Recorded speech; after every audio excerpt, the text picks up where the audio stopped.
प्रधानमंत्री नरेंद्र मोदी आगामी 24 सितंबर को वीडियो कॉन्फ्रेंस के माध्यम से Patna Howrah station semi high speed train Vande Bharat समेत 9 वंदे भारत रेलगाड़ियों के परिचालन का शुभारंभ करेंगे। पूर्व मध्य रेल के मुख्य जनसंपर्क अधिकारी वीरेंद्र कुमार ने बताया कि ट्रेन दोपहर 12:30 बजे पटना जंक्शन से रवाना होगी। ट्रेन मोकामा, लखीसराय, जसीडीह, आसनसोल के रास्ते रात 9:40 पर हावड़ा स्टेशन पहुंचेगी। ट्रेन बुधवार को छोड़कर सप्ताह में 6 दिन चलेगी। निगरानी विभाग की टीम ने बांका में पदस्थापित बिजली विभाग के कार्यपालक अभियंता संजीव कुमार गुप्ता के विभिन्न ठिकानों पर छापेमारी की। आय से अधिक संपत्ति मामले में अभियंता के पूर्णिया, भागलपुर, पटना समेत कई ठिकानों पर की गई छापेमारी के दौरान लगभग 7 करोड़ रुपए की चल अचल संपत्ति के प्रमाण मिले हैं। इस दौरान कई संपत्तियों के कागजात, बैंक खाते और लॉकरों की जानकारी मिली है। टीम इनकी जांच कर रही है। राज्य में मानसून के एक बार फिर से सक्रिय होने से विभिन्न भागों में बारिश का सिलसिला जारी है। राजधानी पटना समेत कई स्थानों पर आज सुबह से ही रुक रुक कर बारिश हो रही है। पिछले 24 घंटों के दौरान सुपौल, भागलपुर, कैमूर, रोहतास, अररिया, किशनगंज समेत राज्य के कई स्थानों पर अच्छी बारिश दर्ज की गई है। मौसम विभाग ने अगले 24 घंटों के दौरान सुपौल जिले के 1-2 स्थानों पर अत्यधिक भारी बारिश का रेड अलर्ट जारी किया है। वहीं मधुबनी, दरभंगा, समस्तीपुर, वैशाली और पटना जिले में कुछ स्थानों पर बहुत भारी बारिश का ऑरेंज अलर्ट जारी किया गया है।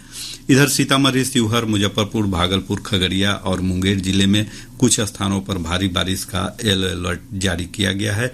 इस दौरान वज्रपात की भी आशंका है। प्रदेश में डेंगू के मामले में लगातार बढ़ोतरी हो रही है। पिछले 24 घंटों के दौरान विभिन्न जिलों से संक्रमण के 363 नए मामले सामने आए हैं। इस अवधि में पटना जिले में 98 मरीजों की पुष्टि हुई है। राज्य में डेंगू पीड़ित मरीजों की संख्या 3000 से अधिक हो गई है। पटना जिले में डेंगू पीड़ितों की संख्या 1000 को पार कर गई है। वहीं बेगूसराय में मरीजों का आंकड़ा 500 से ऊपर पहुंच गया है। स्वास्थ्य विभाग ने डेंगू से बचाव के उपाय की जानकारी के लिए हेल्पलाइन नंबर 104 जारी किया है। वहीं पटना में कार्यरत नियंत्रण कक्ष से दूरभाष संख्या 0612295194 पर संपर्क किया जा सकता है। मधुबनी जिले के हरलाखी थाना क्षेत्र अंतर्गत भारत नेपाल सीमा के पास एसएसबी ने एक महिला समेत 2 विदेशी नागरिकों को गिरफ्तार किया है। गिरफ्तार महिला की पहचान उज्बेकिस्तान की नागरिक के तौर पर की गई है। उसे स्थानीय पुलिस को सौंप दिया गया है। पुलिस ने बताया कि महिला के पास से अलग अलग नंबर और तारीखों के 2 पासपोर्ट, 2 भारतीय आधार कार्ड समेत अन्य कागजात बरामद किए गए हैं। इधर सीतामढ़ी जिले में भारत नेपाल सीमा पर सोनवर्षा में स्वीडन के नागरिक को गिरफ्तार किया गया है। मामले की जांच की जा रही है। संसद ने 128वां संविधान संशोधन विधेयक 2023 पारित कर दिया है। यह विधेयक लोकसभा, राज्य विधानसभाओं और दिल्ली विधानसभा में महिलाओं को 1/3 आरक्षण प्रदान करने का प्रावधान करता है। इस विधेयक को नारी शक्ति वंदन अधिनियम कहा गया है। उच्च सदन में 214 सदस्यों ने इस विधेयक के समर्थन में वोट किया, जबकि किसी भी सदस्य ने इसके विरोध में मतदान नहीं किया। मतदान के बाद राज्यसभा ने कल इस विधेयक को सर्वसम्मति से स्वीकृति दे दी। लोकसभा पहले ही इसे मंजूरी दे चुकी है। राज्यसभा में प्रधानमंत्री नरेंद्र मोदी ने कहा कि महिला आरक्षण विधेयक पर एक सकारात्मक चर्चा हुई और संसद के दोनों सदनों के कुल 132 सदस्यों ने इस चर्चा में भागीदारी की। उन्होंने इस विधेयक को समर्थन देने के लिए सभी सदस्यों को धन्यवाद दिया। मैं सबका हृदय से अभिनंदन करता हूं। सभी माननीय सांसदों ने और सभी राजनीतिक दलों ने एक बहुत बड़ी अहम भूमिका निभाई है। नारी शक्ति को एक विशेष सम्मान सिर्फ विधेयक पारित होने से मिल रहा है ऐसा नहीं है। इस विधेयक के प्रति देश के सभी राजनीतिक दलों की सकारात्मक सोच होना, ये हमारे देश की नारी शक्ति को एक नई ऊर्जा देने वाली है। ये नए विश्वास के साथ राष्ट्र निर्माण में योगदान देने में नेतृत्व के साथ आगे आएगी।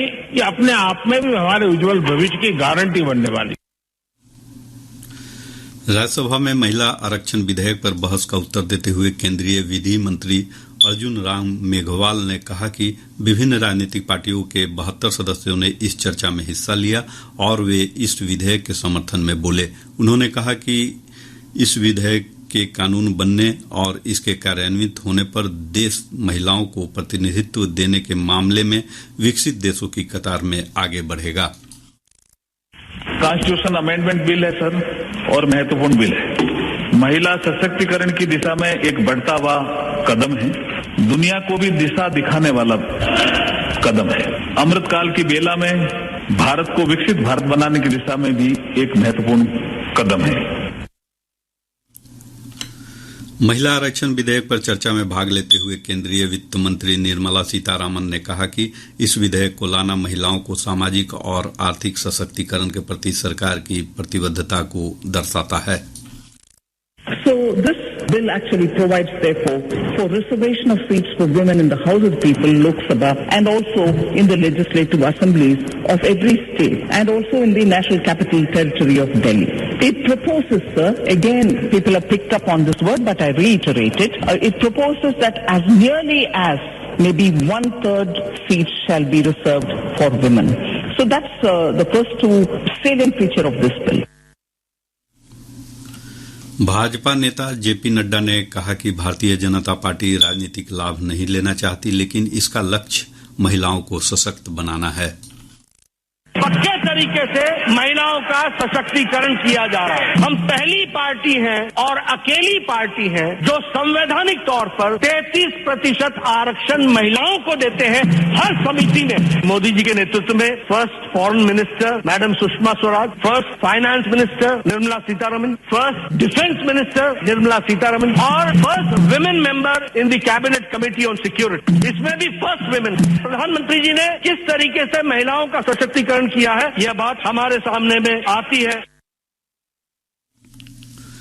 कांग्रेस नेता रंजीत रंजन, डीएमके की डॉक्टर कनिमोझी सोमू, आम आदमी पार्टी के संदीप कुमार पाठक ने भी विधेयक का समर्थन किया।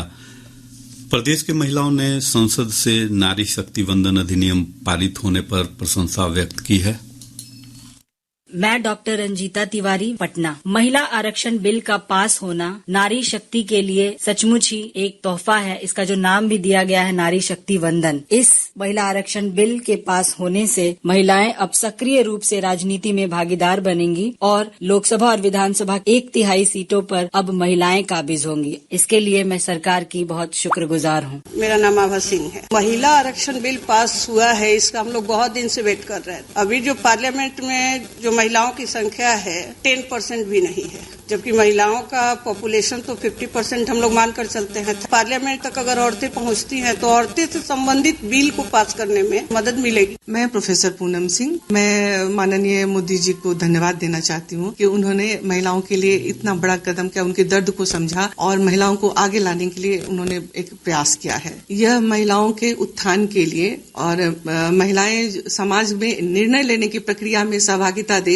ये बहुत बड़ा कदम है। कमल प्रिया, जो महिला के आरक्षण बिल पारित किया है वो एक महिलाओं के लिए बहुत खुशी की बात है। मतलब उनका अधिकार, हक जो होना चाहिए था वो मिला है।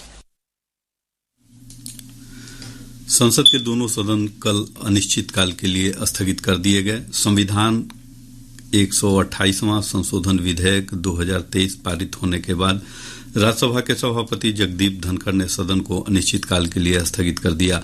चंद्रयान 3 मिशन की सफलता और अंतरिक्ष क्षेत्र में देश की अन्य उपलब्धियों पर इसरो वैज्ञानिकों को बधाई देने का प्रस्ताव पारित होने के बाद लोकसभा भी अनिश्चितकाल के लिए स्थगित कर दी गई।